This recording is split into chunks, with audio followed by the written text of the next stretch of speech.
네, 싱가포르 북미 정상회담으로 대전환에 물꼬를 텄던 북미 관계가 들으신 것처럼 생각처럼 원활히 진행되지는 않는 모습입니다. 기대를 모았던 마이크 폼페이오 미 국무장관의 북한 방문에서도 확실한 진전이 나타나지 않자 지금 미 국회에서 한미 군사훈련을 다시 재개하자 이런 강경 목소리도 나오고 있는 상황입니다. 미국 현지 특파원 연결해서 얘기 나눠보겠습니다. 김기봉 특파원. 네, 김기봉입니다. 예, 먼저 관심을 모았던 폼페이오 장관의 북한 방문 이 고위급 회담 소식을 좀 짚어볼 텐데요. 폼페이오 네. 장관 본인은 긍정적으로 좀 평가를 하고 있죠. 네, 그렇습니다. 폼페이오 미 국무장관은 이번 회담을 통해 북한이 지난달 북미 정상회담에서 합의한 완전한 비핵화 약속을 다시 한번 확인했다고 말했습니다. 이번 회담에서 기존 합의에 대해 분명한 진전을 이뤘고 그런 의미에서 목적을 달성한 성공적인 회담이라고 자평했습니다. 구체적으로는 미사일 엔진 실험장 폐쇄 등을 논의하기 위한 실무회담을 조만간 열기로 했다는 점을 들었습니다. 폼페이오 자신이 가장 큰 의미를 둔다고 말하기도 했던 미군 유해 송환 문제에 대해서도 오늘 12일 판문점에서 회담을 열기로 했다는 점을 성과로 내세웠습니다. 예. 자, 협상 상대인 북한 측도 비슷한 평가를 하는 게 좀 일반적인데요. 자, 이번에 북한의 네. 반응은 상당히 다릅니다. 이거 어떻게 볼 수 있을까요? 네, 그렇습니다. 고위급 회담 직후 북한 외무성은 회담 성과에 대한 결과물이 아닌 정반대 성격의 유감 표명 담화를 발표했습니다. 동시 행동의 원칙으로 하나씩 풀어나가는 것이 한반도 비핵화 실현의 가장 빠른 지름길인데도 미국은 일방적이고 강도적인 비핵화 요구만을 들고 나왔다 이렇게 비난했습니다. 정상회담 제의 이후 나름 외교적 예의를 지켜왔던 화법과 달리 강도적이라는 원색적인 표현까지 다시 등장했습니다.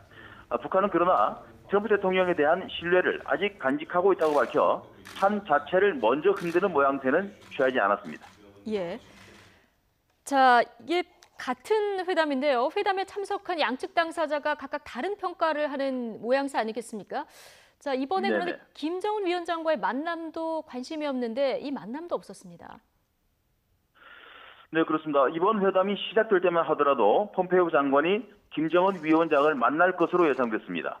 폼페이오는 이전 두 차례 방문해서 모두 김 위원장을 만났기 때문에 이번에도 당연히 만날 것으로 예견됐고 백악관 역시 그렇게 알고 있었던 것으로 보입니다. 세라 샌더스 백악관 대변인은 회담에 앞선 브리핑에서 폼페이오 장관이 북한을 방문해 북한의 지도자와 그의 팀을 만난다고 분명히 말한 바 있습니다. 하지만 의외로 그 예상이 빗나갔는데 폼페이오는 회담 이후 일본에서 열린 기자회견에서 원래 김정은 위원장을 만날 계획이 없었다고 해명했습니다. 예. 하지만 수행 기자들은 그렇지 않았다는 트윗을 올리는 등 김정은 면담 불발을 예상치 못한 일로 평가하고 있습니다. 예. 자, 김정은 위원장을 못 만났다는 것뿐만 아니라 폼페이오 장관의 일정 자체를 본인도 미리 알 수 없는 이른바 깜깜이 일정이었다. 이런 소식도 전해집니다.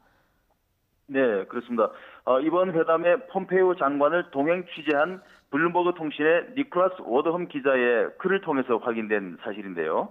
이 기자는 금요일 오전 10시 54분 평양에 도착했을 때 폼페이오 장관은 일행이 묵을 숙소도 모른 채 자신의 일정에 대해 아는 게 거의 없었다고 전했습니다. 하지만 워덤 기자는 적어도 김정은 국무위원장과의 악수는 확실해 보였다고 말해 이때까지만 해도 김 위원장 면담을 모두 예상했다는 점을 시사했습니다.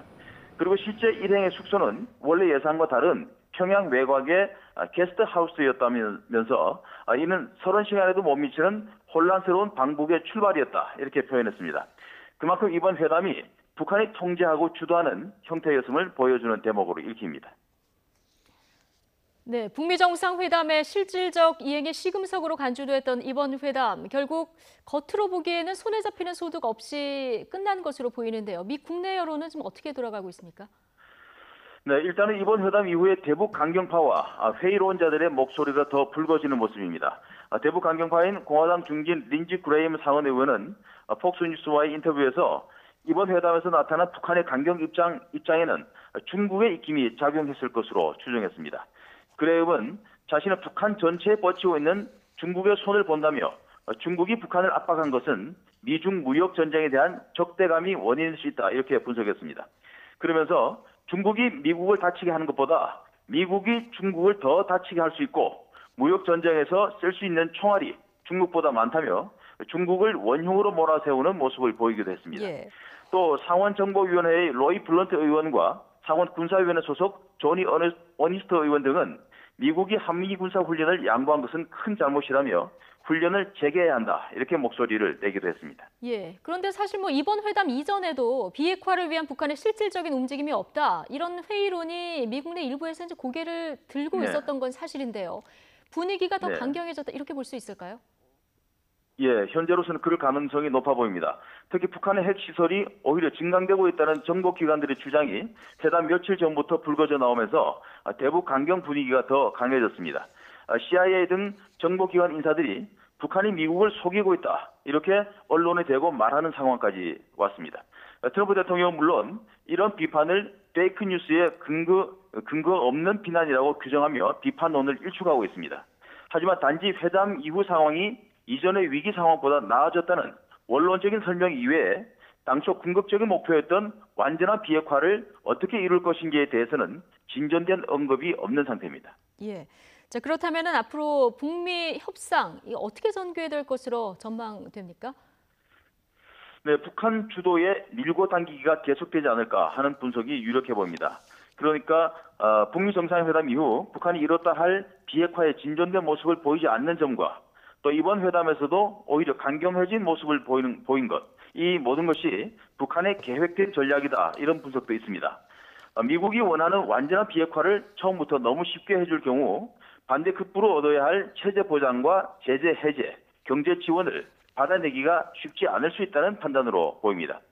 더욱이 트럼프 정부 입장에서는 대북 상황이 웬만큼 좋지 않아도 11월 중간 선거를 앞두고 있는 만큼 북미 정상회담을 스스로 실패로 규정하기가 쉽지 않다는 점도 북한이 활용하는 점으로 보입니다. 결국 북한도 큰 판을 깨지는 않는 상태에서 최대한 줄다리기를 하는 전략을 계속 쓸 것이라는 분석이 힘을 얻고 있습니다. 따라서 성급한 결론보다는 일단은 핵과 미사일 실험 등 급한 위기가 없는 상황을 유지하면서 좀 장기적으로 지켜봐야 할 것으로 보입니다.